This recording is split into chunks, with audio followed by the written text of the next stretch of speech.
सवाल दर सवाल में आपका स्वागत है। मैं हूं राकेश अग्निहोत्री। चुनाव में कुछ चेहरे सामने होते हैं, कुछ पीछे। कुछ चेहरे के पीछे होते हैं, उनमें से एक चेहरा कांग्रेस का अवधेश नायक। आपका बहुत बहुत स्वागत है। बहुत बहुत धन्यवाद आपका। पीताम्बर भाई, कांग्रेस प्यारी लग रही है या भाजपा से मोह पूरी तरह भंग हो गया? कांग्रेस बहुत प्यारी लग रही है। आखिर क्यों? कांग्रेस के लोग जो है बहुत अच्छे हैं, कांग्रेस की नीतियां बहुत अच्छी हैं और भारतीय जनता पार्टी में मैं लंबे समय तक रहा। आप तो संघ में रहे? हाँ, संघ से तो भाजपा में आई थी, बिल्कुल रहे। तो संघ ने मतलब कोई लंबा पंचनिष्ठा का पाठ नहीं पढ़ा पाया? पंचनिष्ठा तो यहाँ भाजपा के लोगों को याद नहीं बची अब। तो कांग्रेस में क्या सोचकर आए सर? मूल विषय जो था वो आपको अच्छे से ज्ञात है, मेरी आपसे पहले एक बार चर्चा हुई थी। नरोत्तम मिश्रा जी ने जो दतिया में किया और भारतीय जनता पार्टी के प्रदेश नेतृत्व ने और राष्ट्रीय नेतृत्व ने भी मेरी बात नहीं सुनी और उनके दबाव में आके उनसे ही समझौता करने के लिए मुझसे कहते रहे 2018 के बाद से लेकर 2023 तक। और इसलिए मैंने 6 अगस्त को भारतीय जनता पार्टी छोड़ी थी और बिना शर्त में कांग्रेस में शामिल हुआ था। उधर शर्त थी, इधर नहीं, शर्त नहीं। कोई शर्त होती नहीं प्यार में। नहीं, परिवार प्यार अटूट है कांग्रेस से। हाँ, अटूट है। अगर भाजपा जैसा वादा खिलाफी हुई तो? नहीं, वो तो वादा खिलाफी का कोई 2 बार टिकट कट चुका, अब क्या दिक्कत होगी? अब टिकट नहीं, बस कांग्रेस मन में है। कांग्रेस मन में है। तो घनश्याम जी कहते हैं राजा और रंग की लड़ाई है। नहीं, घनश्याम सिंह तो अब जन्म से तो कोई कुछ भी हो सकता है। जन्म से वो राजा निश्चित रूप से है, स्वभाव से वो रंग ही है, सादगी और सरलता भरे आदमी। क्या सोचते हैं अवधेश जी, आपने भाजपा को भी बहुत करीब से देखा है, कांग्रेस की जीत की उम्मीद क्यों है? पिछला चुनाव जीती कांग्रेस इसलिए या कोई और कारण है कि ये उपचुनाव भी सरकार में रहते हुए कांग्रेस जीत सकती है? नहीं, इसलिए है कांग्रेस के जीतने की संभावना है। कांग्रेस का प्रत्याशी जाना पहचाना है। कांग्रेस के सारे लोग पूरे मन से काम कर रहे हैं। कांग्रेस में भितरघात की संभावनाएं बिल्कुल नहीं है। मैं यहीं पे रोकूंगा आपको। भितरघात की संभावनाएं यहाँ नहीं है तो क्या वहाँ है? वहाँ पूरी है। तो ये काम आपको दिया गया है? नहीं, मुझे कौन दिया गया है? भारतीय जनता पार्टी वाले भितरघात कर रहे हैं, मैं कहूँ उसमें सहयोगी बनूंगा। हाँ, दिग्विजय सिंह ने जो मंच से कहा जी, अवधेश ने उसको किस रूप में लिया? वो मेरे पिता समान है, बोल सकते हैं। पिता कुछ भी बोल सकता है, पिता पुत्र को डांट सकता है। उसके बाद कोई बात हुई? वो तो बात सार्वजनिक थी, उसमें माफी भी मांगी, खेद भी व्यक्त किया, बात बन गई है। हाँ, बात बन गई। अगले चुनाव की? नहीं, अगले चुनाव की नहीं बन गई है, लेकिन पिता पुत्र में जो संवादहीनता है, कोई बात होती है तो उन्होंने उसका अच्छा प्रयास किया। सर, ये मुझे चुनाव दतिया में दिख रहा है कि भाजपा के पास कुछ बात करो तो बोले यार कांग्रेस जीत जाए, कांग्रेस के पास आओ तो वो सोचते हैं उनको भाजपा जीत जाए। ये चुनाव किस टाइप का है सर? दतिया में कुछ ऐसी परिस्थितियां इस बार इसलिए बनी क्योंकि दोनों टिकट अनपेक्षित रूप से हुए, इसलिए परिस्थिति बनी है। वास्तव में तो 3 लोग यहाँ चुनाव में चुनावी तैयारी में थे, राजेंद्र भारती जी, आदरणीय नरोत्तम मिश्रा जी और मैं। अब तीनों लोगों में से तीनों ही चुनावी राजनीति से बाहर हो गए इस चुनाव में, तो इस वजह से परिस्थितियां बन गई हैं। समर्थकों को लगता है कि बहुत सारे समर्थकों को दोनों पार्टियों के चुनाव से कई चेहरे बाहर हुए होंगे, दावे कई करते, टिकट मिल चुका, पर एक चेहरा उधर नरोत्तम मिश्रा है, एक इधर अवधेश है। संयोग से दोनों ब्राह्मण हैं, दोनों साथ में रहे हैं, दोनों अब आमने सामने हैं, दोनों के पास टिकट नहीं है, पर लोग जीत की गारंटी उनको ही मान रहे हैं। पर सुनने को कुछ और मिल रहा है कि ये उनकी नजर उस घर में ज्यादा है, उनकी नजर इस घर में ज्यादा है। देखिए, हम दोनों का परिश्रम है, मैंने कहा इस बात को स्वीकारने में मुझे कोई हर्ज नहीं है, दिक्कत नहीं है, गुरेज नहीं है कि नरोत्तम मिश्रा भाई साहब ने बहुत मेहनत की, मैंने भी की और उनके लोग निश्चित रूप से इस घर में आने का प्रयास कर रहे हैं और मेरे लोग तो केवल और केवल कांग्रेस का काम कर रहे हैं। ये हमदर्दी जो है सर, ये हमदर्दी जो है सर, वो क्या कहती है? ये हमदर्दी उधर जाओ तो दादा के साथ, नरोत्तम के साथ, इधर आओ तो अवधेश जी के साथ। ये चुनाव में चेहरा कोई और हमदर्दी सब पे भारी, सहानुभूति, कोई इमोशनल कार्ड चल रहा है यहाँ। हम लोग रात दिन कार्यकर्ता की सहयोग करते हैं, कार्यकर्ता की मदद करते हैं, सुख दुख में शामिल होते हैं, पारिवारिक संबंध बने, इसलिए है।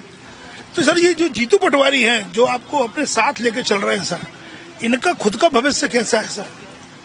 कांग्रेस की सरकार आएगी तो उनका बहुत जुझारू आदमी है। निश्चित रूप से है, निश्चित रूप से। आपने इतने करीब से देखने को मिला है, कांग्रेस का मध्य प्रदेश में भविष्य वही है? निश्चित रूप से वही ये चुनाव उनके लिए कुछ ज्यादा मायने रखता है? निश्चित रूप से रखता है। विजयपुर की जीत के बाद इस चुनाव के जीतने का दबाव बढ़ जाता है? नहीं, दबाव तो नहीं बढ़ता है, लेकिन यह चुनाव वैसे ही जीत रहे हैं, इस चुनाव से अच्छा तो लगेगा।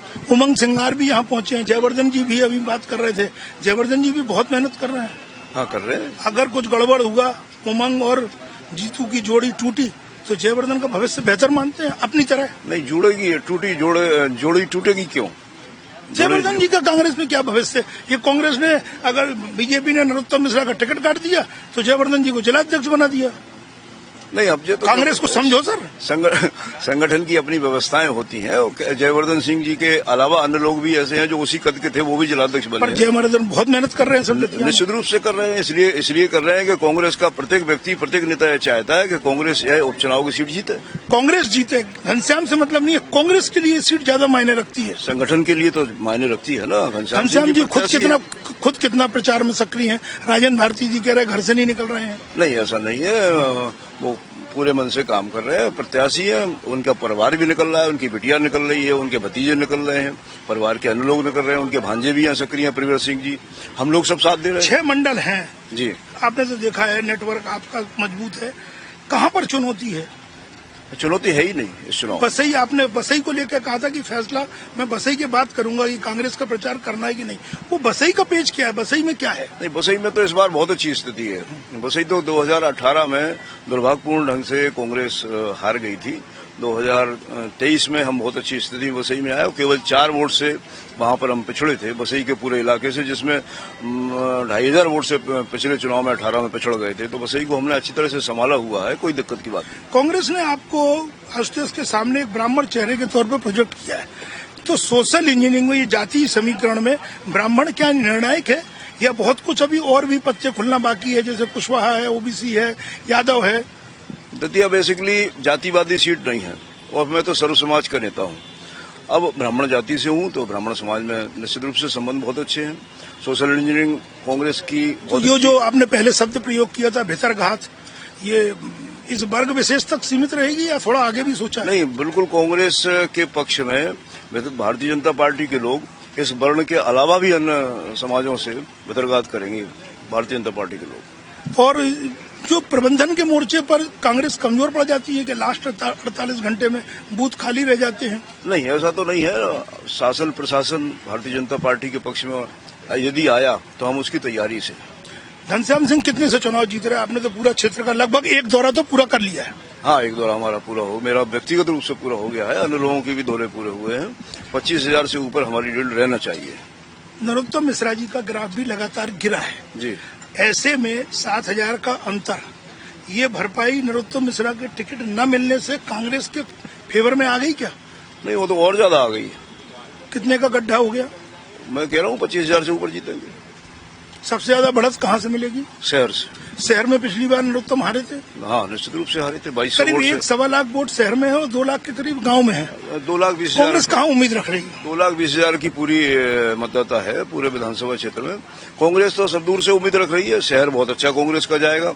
पिछली बार नरोत्तम मिश्रा को हम लोगों ने यहाँ से 2200 वोट से चुनाव हराया था और वैसे नरोत्तम मिश्रा जी 2018 में दतिया से 9,500 से जीते थे, तो लगभग 12,000 वोट हम लोगों ने कवर किए थे। एक और उम्मीदवार है यहाँ पर भाजपा और कांग्रेस।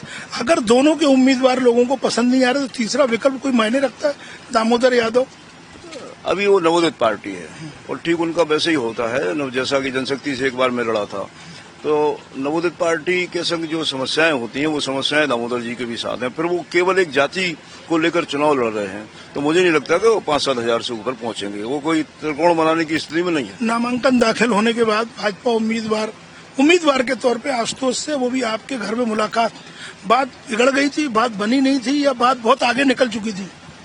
सौजन्य भेंट थी। हमारे भाई जैसे हैं आशुतोष जी, अनेकों बार घर आए, पहली बार नहीं आए हैं, तो इसलिए सौजन्य भेंट करने के लिए आए। तो बात बढ़ने और बिगड़ने की कोई बात नहीं थी। अवधेश जी, ये चुनाव सरकार के लिए क्या मायने रखता है और विपक्ष के लिए, मतलब कांग्रेस और बीजेपी नेतृत्व के लिए? छोटा चुनाव है, चुनाव अभी 4-5 दिन पहले ही परवान चढ़ा है। हाँ, निश्चित सही है, छोटा चुनाव है, इसमें दो मत नहीं है। लेकिन भारतीय जनता पार्टी के लिए चुनाव बाटल्लू सिद्ध होगा, क्योंकि भारतीय जनता पार्टी इस चुनाव को हार रही है और कांग्रेस के लिए तो पूरे प्रदेश में एक नई संजीवनी का काम करेगा। और इस चुनाव से 2028 की संभावनाएं कांग्रेस के लिए बहुत अच्छी होने वाली हैं, क्योंकि कांग्रेस ये चुनाव जीतने वाली है। मतलब 2028 के पहले एक टॉनिक यहाँ से संजीवनी भाजपा कांग्रेस को मिल सकती है? निश्चित रूप से मिल सकती है कि मिलेगी? मिलेगी, मिल रही है। तो अवधेश जी, हमारी ढेर सारी शुभकामनाएं, बहुत बहुत धन्यवाद। अवधेश नायक, कांग्रेस ने जिन्हें नायक के तौर पर दतिया में न सिर्फ स्थापित किया है बल्कि वो चेहरे को सामने रख दिया है। जाति के ब्राह्मण का नेतृत्व करते हैं, पर उनकी पकड़ पूरे क्षेत्र में है। संघ को उन्होंने करीब से देखा है और बीजेपी को करीब से देखा है। बात भितरघात की कर रहे हैं, देखना दिलचस्प होगा 30 तारीख का मतदान और 3 का रिजल्ट कौन कहां नजर खड़ा आता है, किस पाले से किसके लिए काम कर रहा है। तो इसी के साथ इजाजत दीजिए। वीडियो जर्नलिस्ट रवि यादव के साथ राकेश अग्निहोत्री, दतिया।